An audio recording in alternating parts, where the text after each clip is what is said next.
সংসদ অধিবেশন নির্ধারিত সময়ের আধা ঘন্টা পরে শুরু হয়েছে, আজও কয়েক মিনিট পরে শুরু হয়েছে। আমি সংসদে ঢুকেছি তখন সবাই ঢুকেছে, 10 মিনিট দেরি হয়েছে। ধন্যবাদ মাননীয় স্পিকার। আমরা এখানে সর্বোচ্চ পর্যায়ের জনপ্রতিনিধিরা এখানে আছি এই মহান সংসদে। আমাদের কাছে জাতি সর্বাধিক পরিমাণ সহানুভূতিতা আশা করে। আমি দেখছি আমার অবজারভেশনে গতকালকে সংসদ অধিবেশন নির্ধারিত সময়ের আধা ঘন্টা পরে শুরু হয়েছে, আজও কয়েক মিনিট পরে শুরু হয়েছে। এটা দেখা যায় যে প্রতিদিনেই কার্য দিবসের শেষে পরবর্তী কার্যক্রম নেক্সট ডেতে কবে শুরু হবে, কখন শুরু হবে, এটা বলা হয়ে থাকে। কিন্তু আপনি বলে থাকেন, স্পিকার বলে থাকেন, কিন্তু যদি কোনো কারণে এটা বিলম্বিত হয়, আমি মনে করি এই কারণটা পূর্বাহ্নেই জানা উচিত অথবা অধিবেশনের শুরুতেই জানানো উচিত। কিন্তু আমি দেখছি যে এটা গতকালও বলা হয় নাই, আজকেও বলা হয় নাই। এটা বোধহয় ট্রেডিশনটা ঠিক নয়। আবার বলুন, বুঝতে পারছি না, আবার বলুন।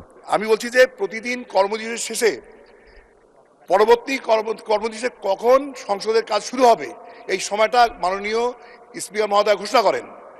যদি কোনো কারণে এই সময়টা ঠিক মেনটেন না করা যায়, অনিবার্য কোনো কারণ থাকতে পারে, তাহলে এটা অবহিত করা উচিত।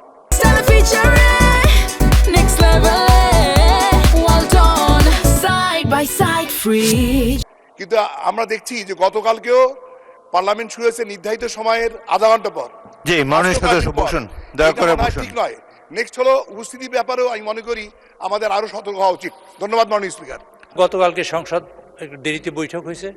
আমরা এযাবৎকাল সংসদ নির্ধারিত সময় টাইম দিয়ে বসেছে। শুধুমাত্র গতকালকে আমাদের সংসদীয় কমিটি একটি মিটিং ছিল। মিটিংটিতে মাননীয় প্রধানমন্ত্রী ওইখানে রাষ্ট্রীয় প্রোগ্রাম থাকার কারণে উনি আসতে দেরি হওয়ার কারণে আমাদের 10 মিনিট দেরি হয়েছে। আমরা হিসেব করেছি 10 মিনিট পরেই আমরা সংসদে এসেছি এবং আমি সংসদে ঢুকেছি তখন সবাই ঢুকেছে, 10 মিনিট দেরি হয়েছে। কাজেই আমরা এর জন্য গতকালকে 10 মিনিট দেরি হয়েছে, আমরা দুঃখিত। কিন্তু কথাটা হলো 10 মিনিটের জায়গায় যদি আধা ঘন্টা বলেন সেটা কিন্তু দুঃখিত না, সেটা একটু অসুবিধা। কাজে 10 মিনিট দেরি হয়েছে এবং 10 মিনিটের ঠিক 11 মিনিটের সময় আমি সংসদে ঢুকেছি, আমার খেয়াল আছে।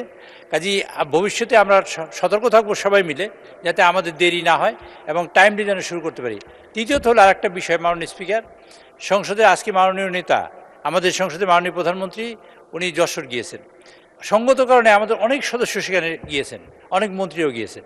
কাজেই সে কারণেও আজকে একটু দেরি হতে পারে। তবে আমরা চেষ্টা করবো সবাই মিলে ভবিষ্যতে, হ্যাঁ আর 4 মিনিট ভবিষ্যতে যাতে সবাই টাইমলি আমরা আসি। মাননীয় সদস্যবৃন্দ, আমি বিশেষ করে সরকারি দলের আমি চিফ হুইপ হিসেবে আমি সকলের কাছে অনুরোধ করতে চাই ইন টাইম আমরা আসবো এবং ইন টাইম যাতে সংসদ শুরু করতে পারি তার চেষ্টা করবো ইনশাল্লাহ। মাননীয় স্পিকার, আপনাকে ধন্যবাদ।